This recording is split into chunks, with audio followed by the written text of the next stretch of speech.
Every month bitcoin का या फिर निफ्टी का क्लोजिंग क्या था, यानी मार्केट ऊपर रहने दो या फिर नीचे रहने दो, आपकी उतनी अमाउंट एग्जैक्टली मार्केट में इन्वेस्ट होती जाएगी। आई होप एक मोटा मोटी आइडिया आ गया आपको कि अगर आप निफ्टी में इन्वेस्ट करते थे, अगर आपने लास्ट 5 ईयर्स में 10,000 का SIP एवरी मंथ किया होता म्यूचुअल फंड में और बिटकॉइन में, तो किसमें ज्यादा रिटर्न्स आ जाते। अगर रिटर्न्स ज्यादा भी आते तो कौन सा अच्छा है, कौन सा आपको धोखा देके जाएगा, लॉन्ग टर्म के लिए आप किसे रख सकते हो, टैक्सेशंस क्या हो सकते हैं, सभी चीजें हम लोग इन डिटेल देखेंगे। In short bitcoin versus mutual fund SIP के रिजल्ट्स क्या आते हैं वो हम देखेंगे, एंड आपके एज के अनुसार आपके लिए क्या सुटेबल है वो हम लोग एंड कंक्लूजन में देखेंगे। So be with me till end of this video, जहां पे हम लोग एक्सेल भी खेलेंगे and accordingly every month bitcoin का या फिर निफ्टी का क्लोजिंग क्या था, NAV क्या हो सकती थी,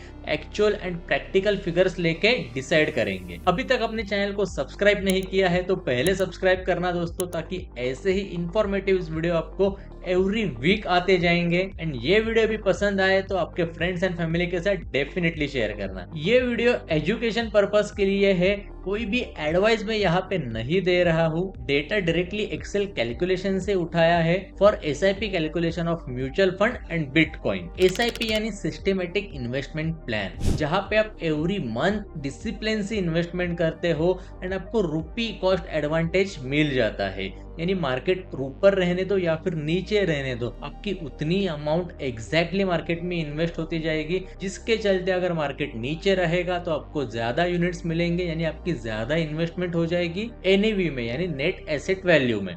उसका बेनिफिट जब भी मार्केट अच्छा खासा ग्रो करेगा तभी आपको रिटर्न्स के फॉर्म में मिल जाएगा। सो लेट्स प्ले एक्सेल, जहां पे हम लोग एक्चुअल कैलकुलेशंस करके देखेंगे। स्क्रीन पे आप देख सकते हो एक्सेल मैंने ओपन कर दी है।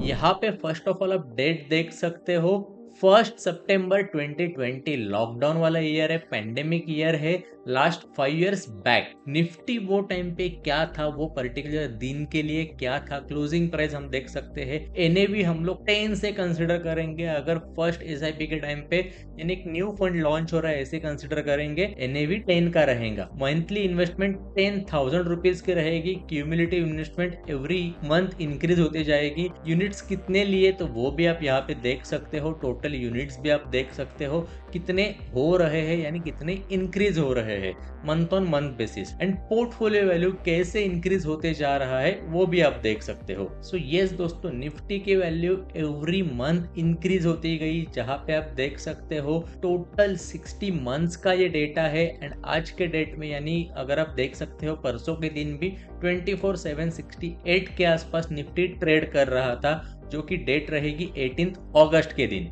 NAV बढ़कर हमारा कितना हो गया तो 21.75 हो गया। एंड ऑफ 5 इयर्स में बात कर रहा हूँ। इन्वेस्टमेंट एवरी मंथ 10,000 ही थी, जहाँ पे टोटल इन्वेस्टमेंट हमारी कितनी हो गई तो 6 लाख के आसपास इन्वेस्टमेंट हो गई। सिंपली कैलकुलेशन करके देख लेना, 10,000 multiplied by 12 multiplied by 5 years. Units purchase देख लेना, जैसे NAV की प्राइस बढ़ गई वैसे यूनिट्स भी कम होते गए। अकॉर्डिंगली आप देखो तो क्यूमुलेटिव यूनिट्स कितने हमारे पास इकट्ठा हुए तो 37,572 यूनिट्स हमारे पास इकट्ठा हो गए। एंड टोटल मार्केट वैल्यू क्या हुई मेरे पोर्टफोलियो की तो 8,17,216, जहां पे आप देख सकते हो 6 लाख की मेरी इन्वेस्टमेंट थी। टोटल रिटर्न्स जो मुझे मिले हैं समथिंग अराउंड 2,17,216 रुपीज के मुझे रिटर्न्स मिले हैं। हम लोग XIR भी देखेंगे, CAGR भी देखेंगे आने वाले टाइम में। सो आई होप एक मोटा मोटी आइडिया आ गया आपको कि अगर आप निफ्टी में इन्वेस्ट करते थे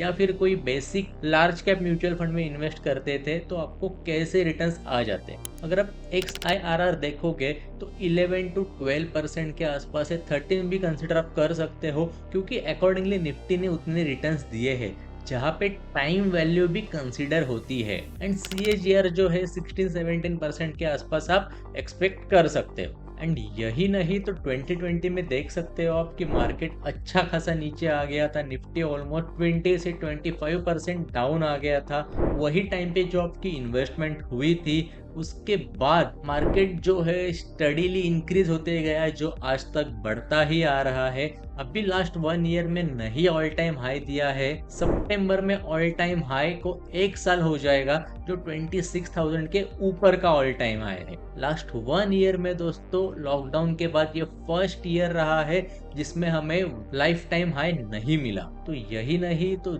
जो हमारी इन्वेस्टमेंट 2020-2021 में हुई थी उसका ही रिकवरी का बेनिफिट जब भी मार्केट ऊपर आ गया वैसे हमें बेनिफिट मिलता गया एंड टोटल इन्वेस्टमेंट के ऊपर हमें 35 to 40% रिटर्न्स मिल गए हैं, जो निफ्टी के एसआईपी ने दिए। आप कंसिडर कर सकते हो कि लार्ज कैप म्यूचुअल फंड ने इतने रिटर्न्स आपको दिए होते।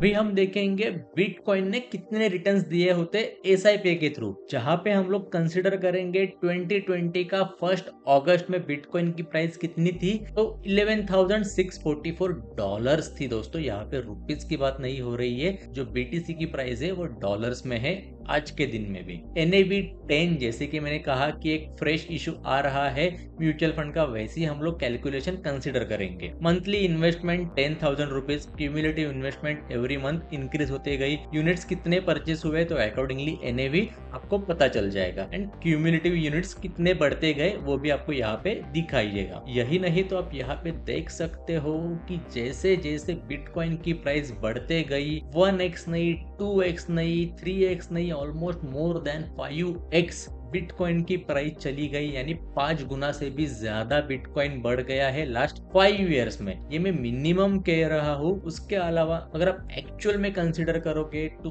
8 to 10x से भी ज्यादा बढ़ा है लास्ट 5 इयर्स में। लेकिन हम लोग सिंपल कैलकुलेशन करके देखेंगे कि एक बेसिक ऑन एन एवरेज हम लोग इन्वेस्टमेंट करते थे तो क्या रिटर्न्स मिल सकते हैं। तो देखिए दोस्तों कि एंड ऑफ 5 ईयर आप देख सकते हो बिटकॉइन की प्राइस क्या है, तो यस $1,15,765 के आसपास ट्रेड कर रहा है बिटकॉइन, जो कि 18 अगस्त की ये बात है, जिसके चलते NAV भी आप देख सकते हो अच्छा खासा इंक्रीज हुआ है। इन्वेस्टमेंट तो उतनी ही रहेगी, टोटल इन्वेस्टमेंट हमारी 6 लाख की हो जाएगी, जो हमने म्यूचुअल फंड में भी देखा था। यूनिट्स जो है, जो हमें पहले बहुत सारे मिल गए थे, ऑलमोस्ट 1000 यूनिट्स मिल गए थे, अब भी आप देख सकते हो सिर्फ हमें 100 यूनिट्स मिल रहे हैं। क्यों? तो बिटकॉइन की प्राइस उतनी बढ़ गई है एंड क्यूमुलेटिव यूनिट्स जो है अकॉर्डिंगली इंक्रीज होते गए। तो यूनिट्स कितने बने हमारे पास, तो 20,549 यूनिट्स इकट्ठा हुए, जिसके चलते मेरे पोर्टफोलियो की वैल्यू जो है 20,42,953 रुपीज हो गई। देख सकते हो दोस्तों, जो हमें निफ्टी या फिर म्यूचुअल फंड एसआईपी ने नहीं दिया,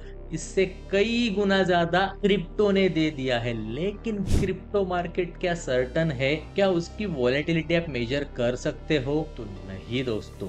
बिटकॉइन एक साल में 77% टूट चुका था, जो आप NAV में देख सकते हो। 10 का NAV था, जहां पे इंक्रीज होते हुए 50 तक चला गया। अगेन 2021 में अच्छा खासा एक फॉल आ गया था, अगेन फिर से 52 चला गया। लेकिन उसके बाद 2022 में जो बड़ा फॉल आ गया था, जो आप स्क्रीन पे भी देख सकते हो, ये देखिए 2021 के बाद, ईयर एंड के बाद 2022 में अच्छा खासा फॉल आ गया था, जो आप 2022 के सितंबर या फिर नवंबर मंथ में देख सकते हो, अच्छा खासा डीप दिया था बिटकॉइन ने। तो क्या वही इम्पैक्ट हमें NAV में देखने मिलता है?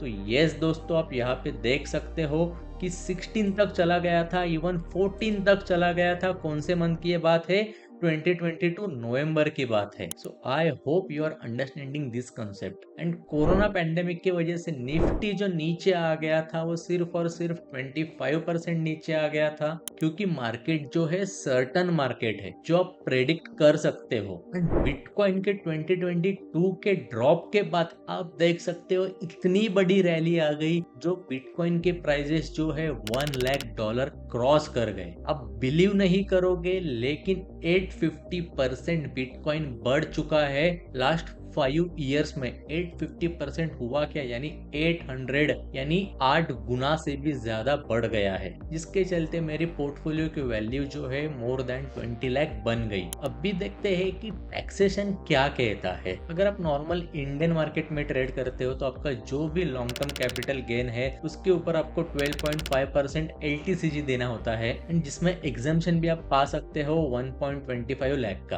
And short term capital gain जो है 20% के आसपास रहेगा। लेकिन क्रिप्टो में वैसा नहीं है दोस्तों, 30% आपको जो भी अर्निंग्स है उसके ऊपर टैक्स देना पड़ेगा, and 1% TDS for each transaction आपको पे करना पड़ेगा। तो कहाँ ना कहाँ भाई तो टैक्सेशन में आप देख सकते हो कि बिटकॉइन मार खा जाता है। भी रही बात रिस्क एंड वोलेटिलिटी की, तो ऑलरेडी मैंने कहा कि हमारे इन्वेस्टमेंट के बाद मैक्सिमम निफ्टी जो गिरा है 22% से 25%, एंड SIP स्टार्ट होने से पहले यानी जब भी पेंडेमिक आया था 2022 के मार्च मंथ में, आप देख सकते हो निफ्टी जो है इतना बड़ा फॉल होने के बावजूद सिर्फ और सिर्फ 30 to 35% गिर चुका था।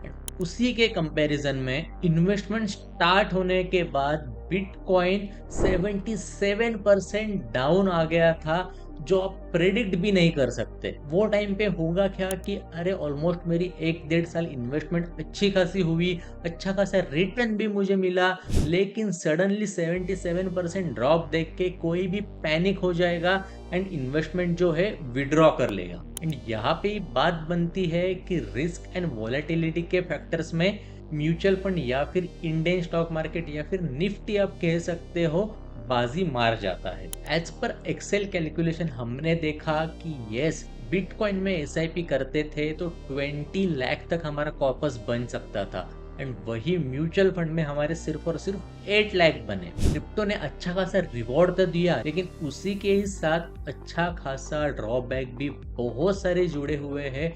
अगर आपको एक लॉन्ग टर्म के लिए स्टडीली इनकम अर्न करनी है या फिर इन्वेस्टमेंट रखनी है तो आपको mutual fund any time help करते जाएगा दोस्तों।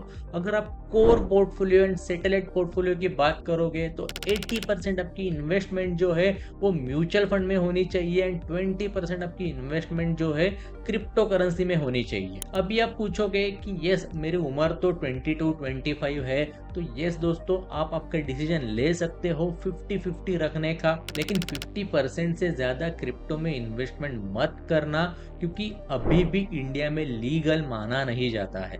बहुत ऐसे सिनेरियोज हुए हैं जहाँ पे कॉइन्स जो है वाइप आउट हुए हैं, एंड प्रॉपर ब्रोकर भी ढूंढ पाना मुश्किल हो रहा है। सो आई विल सजेस्ट, अगर आपकी उम्र ज्यादा है तो सिर्फ और सिर्फ 10% इन्वेस्टमेंट जो है आप बिटकॉइन में कर सकते हो। उम्र ज्यादा यानी 40 प्लस हो तो यस, आपकी 10% इन्वेस्टमेंट BTC में है तो अच्छी बात है, चल सकता है। लेकिन हमेशा आप देखना कि लार्ज कैप हमारे पास है, स्मॉल कैप है, मिड कैप है, दोनों का कॉम्बो है, तो यहाँ पे आप आपका डिसीजन ले सकते हो। अगर ये कॉन्सेप्ट आपको अच्छी लगी तो मुझे जरूर कमेंट करके बताना। गोल्ड वर्सेस निफ्टी या फिर गोल्ड वर्सेस बिटकॉइन भी हम लोग कंपेयर करके देखेंगे, एंड अकॉर्डिंगली आप आपका डिसीजन ले सकते हो कि आने वाले टाइम में क्या हो सकता है। एंड रही बात फाइनल कंक्लूजन की, तो इन्वेस्टमेंट आप कहाँ पे भी कीजिए, लेकिन डिसिप्लिन रहना बहुत ज्यादा जरूरी है। तो थैंक यू सो मच दोस्तों, वीडियो को लाइक करना, चैनल को सब्सक्राइब कर देना, and see you in next video.